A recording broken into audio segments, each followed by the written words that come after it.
నమస్తే, welcome to 4 Sides TV. అయోధ్యలో కొలువైన బాలరాముడి దర్శనానికి దుబ్బాక నియోజకవర్గం నుండి భక్తులు బయలుదేరి వెళ్లటం హర్షణీయమని దుబ్బాక మాజీ ఎమ్మెల్యే రఘునందన్ రావు అన్నారు.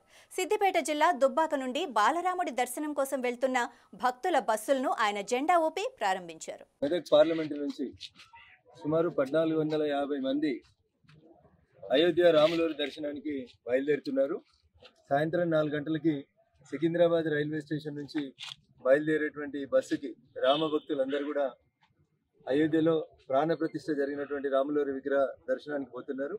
దుబ్బాక నియోజకవర్గం నుంచి సుమారు 200 మంది రాములవారి దర్శనానికి పోతా ఉన్నారు. వారందరూ కూడా ఈరోజు ఇక్కడ నుంచి బయలుదేరుతున్నారు. ఈ కార్యక్రమంలో పాలు పంచుకుంటున్నటువంటి ప్రతి ఒక్క కుటుంబ సభ్యునికి, ఆయా గ్రామాల ప్రజలందరూ కూడా ఆ రాములవారి ఆశీస్సులు మెండుగా ఉంటాయని, రామరాజ్య స్థాపనకి తెలంగాణలో భవిష్యత్తులో జరిగేటువంటి ఎన్నికలలో, పార్లమెంట్ ఎన్నికలలో అత్యధిక ఎంపీ స్థానాలని ఆ రాములవారి ఆశీస్సులతో గెలుస్తామనేటువంటి సంపూర్ణమైనటువంటి విశ్వాసం మాకు. జై భారత్.